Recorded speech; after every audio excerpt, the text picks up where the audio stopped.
En nombre del Padre, del Hijo y del Espíritu Santo. Amén. Hola a todos. Hoy vamos a hablar de lo que es la configuración con Cristo, es decir, de la santidad, de la cristificación. Y es algo que resume perfectamente San Pablo en su carta a los Gálatas. En su capítulo 2, versículo 20 nos dice: «Y ya no vivo yo, es Cristo quien vive en mí. Y aunque al presente vivo en la carne, vivo en la fe del Hijo de Dios, que me amó y se entregó por mí». Con estas palabras nos define San Pablo qué es la cristificación, qué es la configuración con Cristo, qué es la santidad. Esta configuración con Cristo es la finalidad de nuestra vida cristiana. Nosotros hemos sido creados para ser felices, y no hay felicidad absoluta y completa si no es con la identificación con Cristo. Quien pone su felicidad en las cosas del mundo, pronto se la acaba y pronto se lleva sorpresas. Sin embargo, quien se identifica con Cristo, quien se asimila a Cristo, ese sí puede alcanzar la felicidad absoluta y completa. De hecho, si nos asimilamos a Jesucristo, si nos encarnamos en nosotros mismos la imagen de Cristo, por quien todo fue hecho, así podremos ser santos. Aquí debemos distinguir la diferencia que hay entre ser buenos o buena persona y ser santos. Mientras que ser bueno o buena persona obedece a parámetros culturales, la definición de buena persona en un lugar puede no coincidir con la definición de buena persona en otro. Por ejemplo, en un sitio una buena persona puede ser alguien que se case con 4 mujeres, o incluso que las recluya en casa, mientras que en otros, afortunadamente, es todo lo contrario. Sin embargo, ser santos obedece al amor. Primero, al amor, a la fuente primigenia del amor, a Dios. Y segundo, al amor a los demás. Porque no olvidemos que el mandato es: amarás a Dios sobre todas las cosas y al prójimo como a ti mismo. Fijaros que aquí hay un tercer elemento: a ti mismo. Es decir, ser santos es amar a Dios, amar a los demás y amarnos a nosotros mismos. Pero cuidado con esta última parte, porque nos podemos pasar de medida amándonos a nosotros mismos. Más bien, amarse a nosotros mismos quiere decir que dejemos que el amor de los demás inunde nuestro corazón. No seremos santos sino en la medida en la que vivamos en todo nuestro ser, todo nuestro cuerpo, toda nuestra alma, todo nuestro espíritu, la vida de Cristo. O mejor expresado, en la medida que Cristo viva su vida en nosotros. Y esto implica una doble acción, un doble compromiso. Por un lado, una voluntad activa de vivir como Cristo en nuestra carne, como Él vivió, con sufrimientos y alegrías, con fe y esperanza, con oración, con caridad, con misericordia, con perdón, con ayuno. Y por otro lado, una voluntad que en cierto grado es dejarse hacer, en cierto grado es pasiva. Debemos tener abierto nuestro espíritu, nuestra alma, nuestro corazón, para permitir que Cristo habite en él. De hecho, esta segunda actitud es la más importante, porque de ella emanará la primera actitud. Si no dejamos que Cristo viva en nuestro corazón, no podemos hacer nada. Tenemos que recordar que para permitir que Cristo habite en nuestro corazón, pues pasa igual que cuando viene un invitado importante a casa. ¿Qué hacemos? La limpiamos con especial cuidado, la ordenamos con especial cuidado, la aireamos, la perfumamos incluso. Y además, cuando viene el invitado especial, le damos lo mejor que hay en ella. Pues igual con nosotros y Cristo cuando viene a habitar a nuestro corazón. ¿Y eso cómo se hace? Pues se hace arrepintiéndose de nuestros errores, pidiendo perdón a Dios y confesándolos, que para eso el mismo Dios, Jesucristo, nos dejó el sacramento. Pero volvamos a la cristificación. El punto de partida para llevar a una vida de cristianos es el amor. Difícil tarea para nuestras limitadísimas fuerzas. Por eso el mismo Jesús con su vida nos enseña cómo llevarlo a cabo. Y Él no duda en decirnos cómo se hace. De hecho, nos lo refleja en el Evangelio de San Juan, en 14:6. Yo soy el camino, la verdad y la vida. Es decir, el mismo Jesús nos está diciendo: yo soy el camino y la verdad y la vida. Lo que es lo mismo, Jesucristo es el único camino. Él y solo Él nos alcanza la santidad, la felicidad, la perfección en el amor. Nos lo recalca en el mismo versículo un poco más adelante. Nos dice: nadie va al Padre sino por mí. Y Lucas, en su libro de los Hechos de los Apóstoles, nos dice en 4:12: pues bajo el cielo nos ha dado a los hombres otro nombre por el que debamos salvarnos. Ahora tenemos claro que Él es el camino de la santidad a la que nos llama Dios, a la que nos llama el amor perfecto, a la que nos llama la felicidad absoluta. Es decir, la santidad, el amor perfecto, la felicidad completa y absoluta viene de la participación en nosotros de la vida de Dios traída por Jesucristo al mundo. Lo que es lo mismo, Dios Padre nos hizo hijos suyos, haciéndonos partícipe de su Hijo Jesucristo. Nos dio a su Hijo Jesús para que nosotros fuésemos hijos de Dios Padre. ¿Queremos aceptarlo? ¿Lo aceptamos de verdad?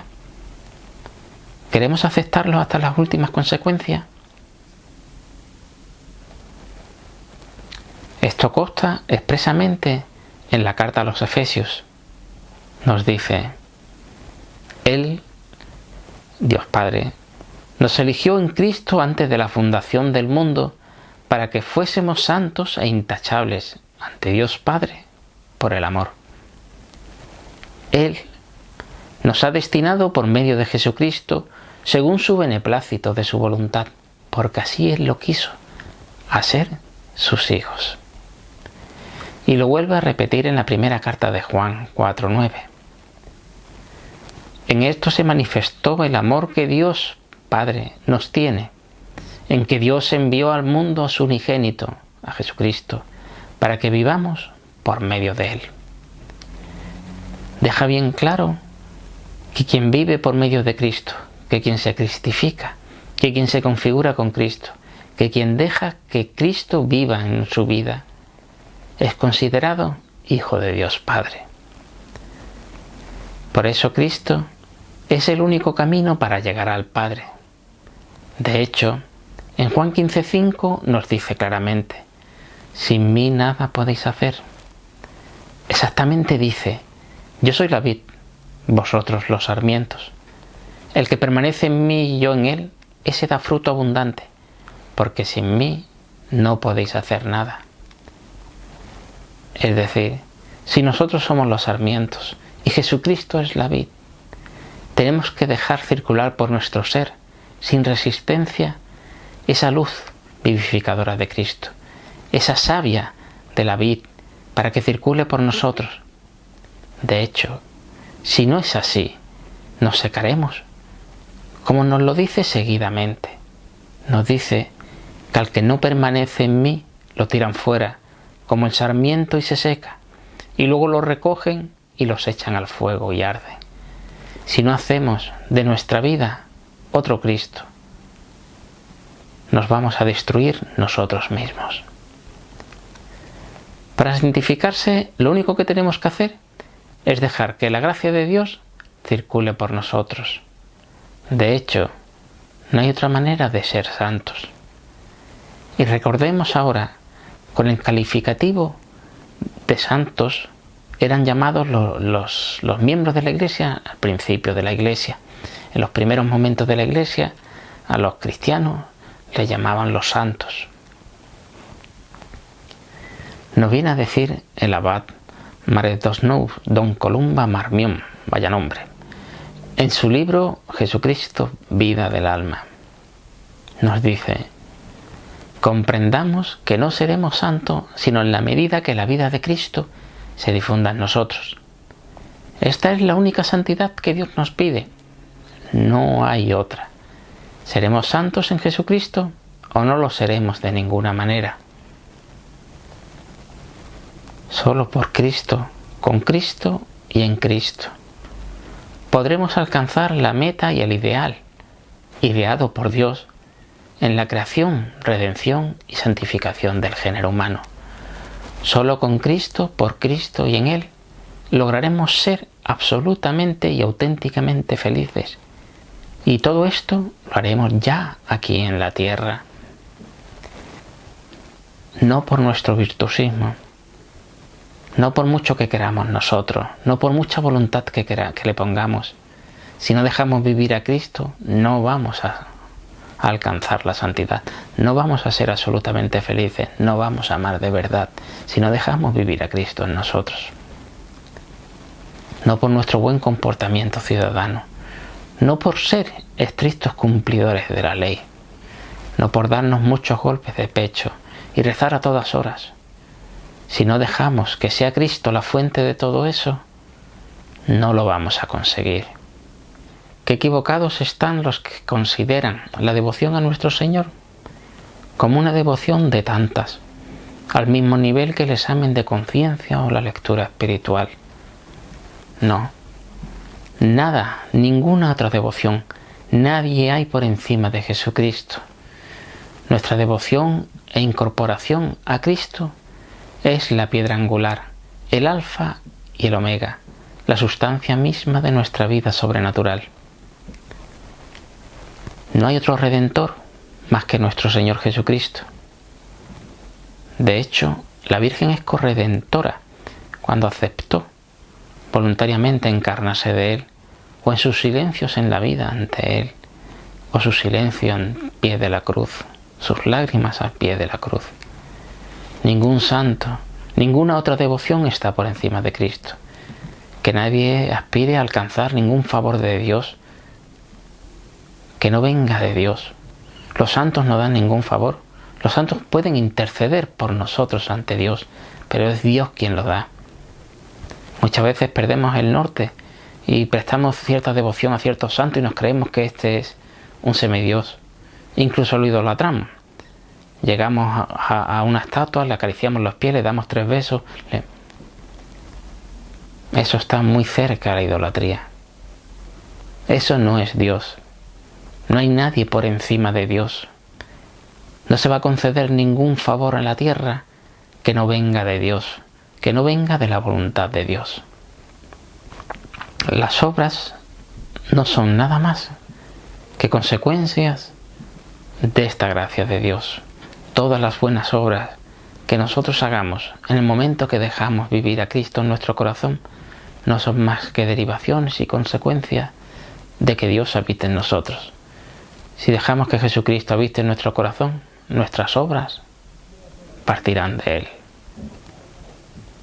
En resumidas cuentas, en la cumbre de la santidad en la que se encuentran todos los santos, sin excepción alguna, reinan 2 consignas, 2 lemas. Hay el primero, el mismo con el que empezamos con San Pablo: ya no soy yo quien vivo, sino Cristo en mí. Y la segunda nos la refiere San Juan de la Cruz: solo mora en este monte la honra y gloria de Dios. A ver si logramos, dejando a Cristo vivir en nuestro corazón, que solo more en nosotros la honra y gloria de Dios, y no nuestra infinidad de imperfecciones. En el nombre del Padre, del Hijo y del Espíritu Santo. Amén.